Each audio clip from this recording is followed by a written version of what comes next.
It takes some finesse.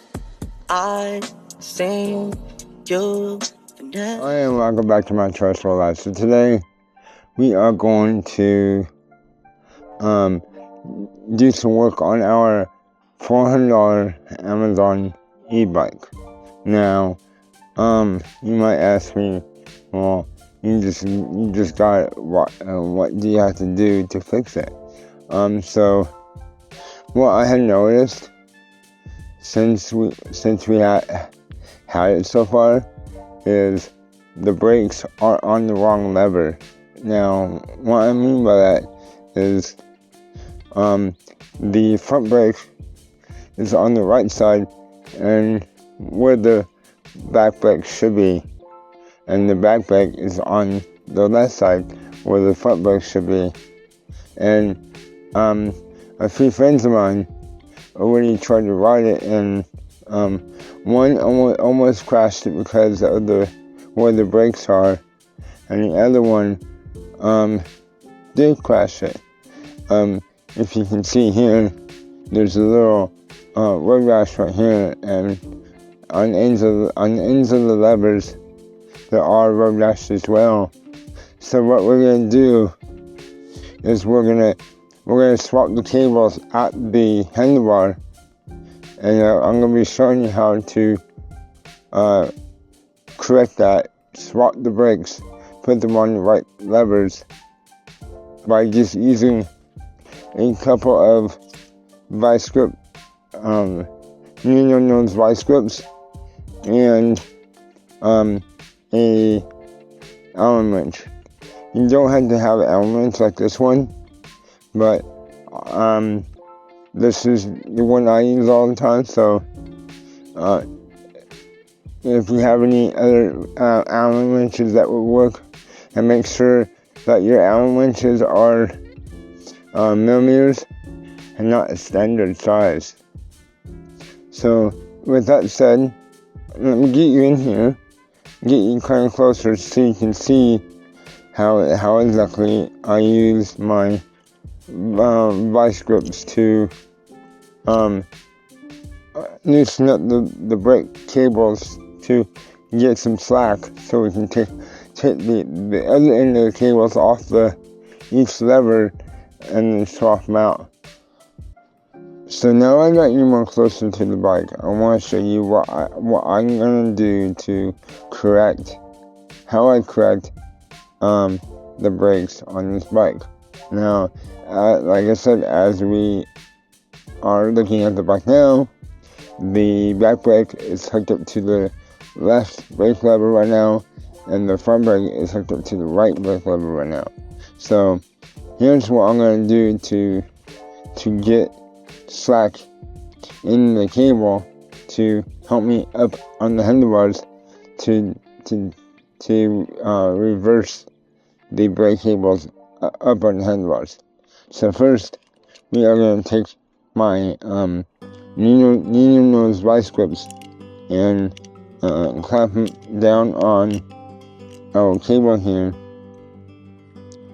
This is going to keep the cable from going too far into the cable housing, just in case this cap comes off. Sometimes it does on the end of this cable. If it does, then the cable could slide all the way inside the housing. That's not what we want the cable to do. We just want enough slack in the cable so we can go up on the handlebars, and the back brakes on the right side and the front brakes on the left side, like how everybody is used to them. This video is gonna show you how to fix that issue. Like I said, I put our vice grips on the cable, so when I loosen up the fastener on the brake arm, that the cable doesn't get sucked up all the way into the housing all the way. And we're going to be taking our Allen wrench. Of course, you might not have Allen wrench like this one, but what you're looking for is, this one is about a 5mm fastener, and that's all it is just you just loosen that up. And let me take you up to the handlebars and show you how I take the brake cables off the levers, and how I soften to the right side. You can see a little bit what I'm doing up on the handlebars. So we're basically gonna focus on the brake levers. See, each lever has a cutout right here, and that is so you can slide in the cable on the brake. So what you want to do is, there's some on the brake, the adjuster right here. It also has cutouts. So as you can see, I lined up all the grooves from the brake adjuster to the rest of the brake, and now the brake cable is free.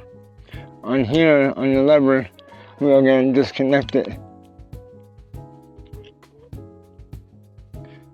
Line up all the holes and all the grooves, like that. And if this side won't be so stubborn, it should come out easier, or as easy, I guess, as the other side. Okay. So as you can see, I pulled out the brake. There's on the cables, there's these little telephone wire things right here, twisty ties. So you kind of unwrap these to get to the more access to the cable.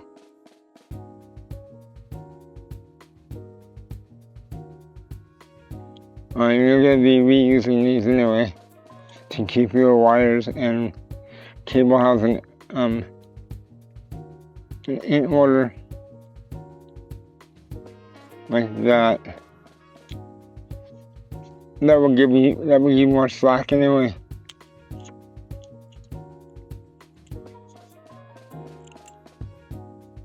So once again, you see me almost got the cable undone, like this. Now, before you forget which one is which, you can just swap over to the other side now. Basically in reverse what you already done.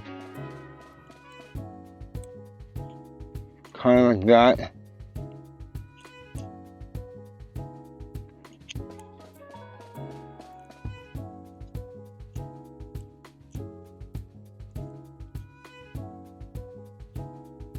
And make sure you put the cable back in its groove and the brake lever. As you can see, I reconnected the back brake on the right side, on the right side that everybody is used to. So now the bike is on its way to be more safer for anybody that rides it, so they don't have to remember that the front brake is on backwards. Now, at this point, one more brake. Unfortunately, in this part of the video, my main camera battery went out of charge, so I had to change from my main camera to my iPhone to film the rest of this video. So thank you for hanging in there, and me doing some voiceover to make up for the bad audio. So what you see in front of us is me explaining to you how I reconnect my brake cable to my front brake caliper, and I use these vice grips for grip for my left hand, because since I'm disabled, mainly in my left side, there's only so many ways I can hang on to things, and by using these vice grips, it allows me to get a better grip on the cable. That way I can tighten up the bolt with my right hand.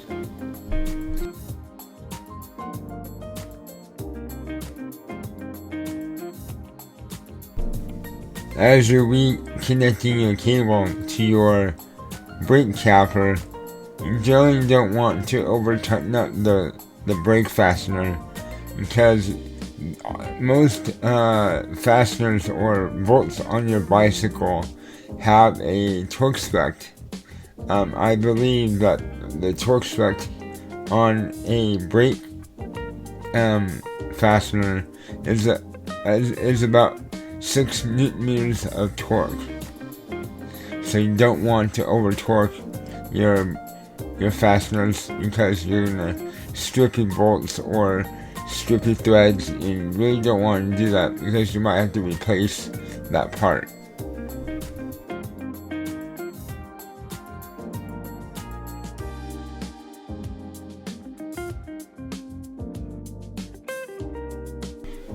And just be aware too, as you're tightening up your cable to your brake caliper, that you should check the gap in between your brake pads and your brake rotor. What you're trying to look for is a small bit of light on each side of the brake rotor, in between the rotor and the brake pads. And you don't want the brake pads to be too far apart. That will affect your brake power, stopping power. But you want both brake pads to be as close as to your rotor as possible, but not touching your rotor, because you're going to cause unnecessary heat off the rotor, and that will make the rotor have a glossy look to it. And if it does have that glossy look to it, or if it has like a rainbow effect over the rotor, then that means that your rotor got too hot and is no longer able to work as a brake, and you're gonna have to replace that rotor if the brake pads are touching it too much.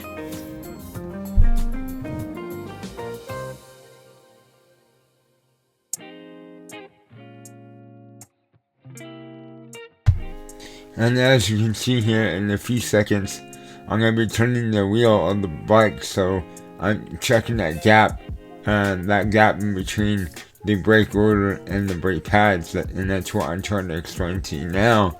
Is there's that little opening in the brake caliper where I'm pointing that you can see through, and see to the other side. If you do see a small bit of gap on each side of the rotor where the brake pads are, then you're generally in the ballpark adjustment where the brake pads should be.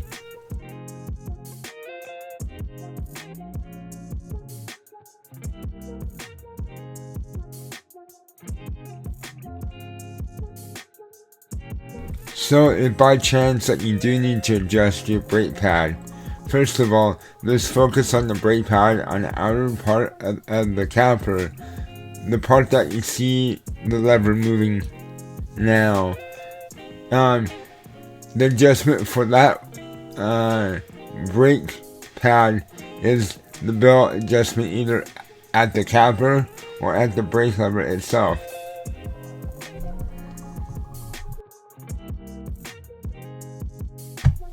And if you have to adjust the inner brake pad, if you look on the inside of the brake caliper, there's a spot on there for a Allen wrench that you can fit it in there and turn it towards the front of the bike. And when you do turn it towards the front of the bike, you automatically adjust the brake pad inwards towards the capper, and the other way, you adjust the brake pad outwards away from the capper.